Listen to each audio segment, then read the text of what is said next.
सौंप अनिल दिया। शर्मा जो जी, आंकड़ों पर न जाएं, और आप अभी कानून व्यवस्था की बात कर रहे थे चौधरी साहब, तो अभी बुलंदशहर चर्चा में रहा कि 4 मंदिरों की मूर्तियां तोड़ दी गई, एक ही गांव में तोड़ दी गई। हिंदुवादी संगठनों ने आरोप लगाया कि एक धर्म विशेष ने वो काम किया। धर्म विशेष कौन है आप जान रहे हैं, नाम लेने की जरूरत नहीं है। फिर सामने आया कि वो उसी गांव के हिंदू लड़कों ने इस मूर्तियों को तोड़ा है। तो फिर ये जो बुलंदशहर और कानून व्यवस्था की चूंकि आप बात कर रहे हैं, तो ये कौन सी कानून व्यवस्था है साहब? देखें, लॉ एंड ऑर्डर पर अगर आप बात करेंगे ना, तो हम पिक एंड चूज करके कोई एक ऐसी घटना हो गई जिस पर प्रश्न चिन्ह लगते हैं, उस पर ही हम चर्चा करते चले जाएं। और 99 में जो ऐसी चीज़ें हैं लॉ एंड ऑर्डर को लेकर के और कम्युनल पीस को लेकर के, उस पर हम चर्चा ही ना करें। ये समाज में यहाँ करोड़ों लोग रहते हैं, 22 करोड़ लोग उत्तर प्रदेश में रहते हैं। जब बुलंदशहर जनपद में बहुत बड़ी आबादी है, तो उसमें हम ये कहते हैं कि भाई 100% हमने गुंडों को खत्म कर दिया। उनका बात उसकी नहीं है, बात यह है कि जो मूर्तियां तोड़ी गई वो हिंदू लड़के थे। पहले आंदोलन आप लोगों ने किया, आपके संगठन ने, आपकी पार्टी ने, और आपके जो वहां की जिला इकाई है, जो हिंदूवादी संगठन है, फिर बाद में पिक्चर अलग निकली। तो इसको ये सद्भावना मैं उसी को बता रहा हूँ। देखिए, जब ऐसी घटना होती है तो प्रमा फेसाई जो चीजें रहती हैं तो ऐसी उसमें सोचा जाता है। लेकिन आप देखिए पुलिस की काबिलियत देखिए, आप लॉ एंड ऑर्डर की स्थिति देखिए, जो सत्य बात थी, तथ्य थे, वो सामने आ गए। और जहाँ तक कम्युनल टेंशन की बात है, तो 17 के बाद से जब से पूज्य महाराज जी इस प्रदेश के मुख्यमंत्री बने हैं, जब मैं 17 में एमएलए बना था और जब चार्ज लिया, हमारे यहाँ एसएसपी बदले, तो सबसे पहला तभी पहासों मेरे कस्बे में कर्फ्यू लगा था, झगड़ा हो रहा था, हत्या हो गई थी, और वहां से बात शुरू हुई। वो दिन है और आज का दिन है। आज तक मेरे किसी कस्बे में कोई कर्फ्यू की स्थिति या टेंशन की स्थिति नहीं आई, सारे चुनाव हुए। और मेरा मानना ये है कि एक आध दो घटनाओं को अगर हम छोड़ देते हैं, तो बुलंदशहर की अगर हम बात करते हैं, तो we are completely living in piece.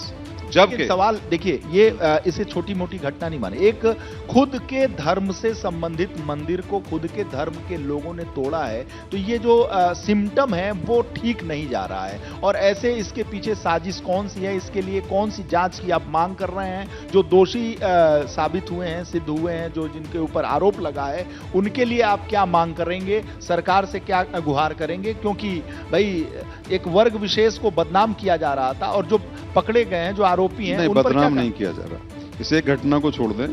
देखिए, जहाँ तक क्रिमिनल की बात है, क्रिमिनल है, और ये एक अलग बात है कि जब मुख्यमंत्री जी क्रिमिनल पे कार्रवाई करते हैं, तो एक संप्रदाय के लोग उसमें ज़्यादा निकल आते हैं। उसमें तो मेरा या किसी का सरकार का कोई दोष नहीं है। जहाँ तक इस घटना की बात है, तो इसमें माइक्रो लेवल पे गहराई से मुझे नहीं पता है, किंतु ये मेरा पूर्ण विश्वास है, महाराज जी की सरकार में किसी भी व्यक्ति को धर्म जाति के आधार पर उसको नहीं फंसाया जा सकता। जो सत्यता है वो सामने आएगी।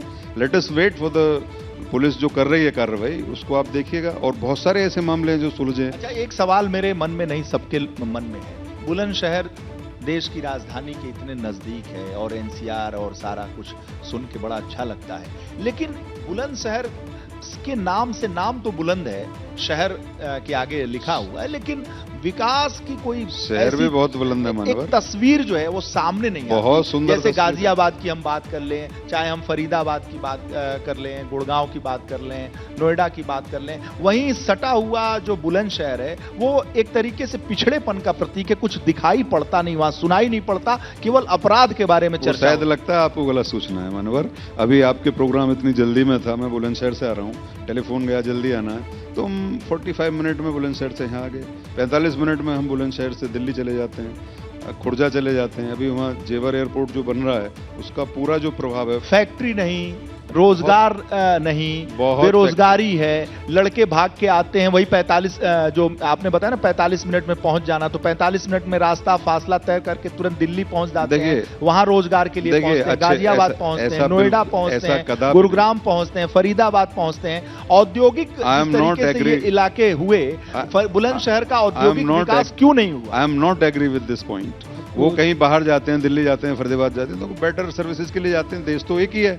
जहां तक बात है इंडस्ट्री की, सवाल यह है कि जिस तरीके से फरीदाबाद, गुड़गांव, नोएडा, गाजियाबाद का विकास हुआ, औद्योगिक मानचित्र पर बुलंदशहर क्यों नहीं? Let me tell you, Sikandrabad industrial area है, जो बहुत बड़ी तादाद में पहले फैक्ट्रियां बंद थी, पुरानी सरकारों में बहुत बड़ी तादाद पर हर फैक्ट्री वहाँ चल रही है। और मेरा मानना है कि लाखों हमारे लड़के आप बूढ़ चौराहे पर खड़े हो जाएं तो सिकंदराबाद जाते हुए दिखाई देंगे।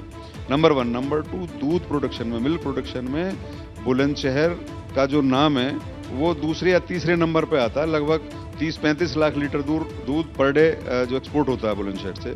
सारी इंडस्ट्री है, आनंदा वालों की है, सीएमसी की है, पारस की है, बहुत सारी फैक्ट्री हैं जो हमारा दूध का प्रोसीजर।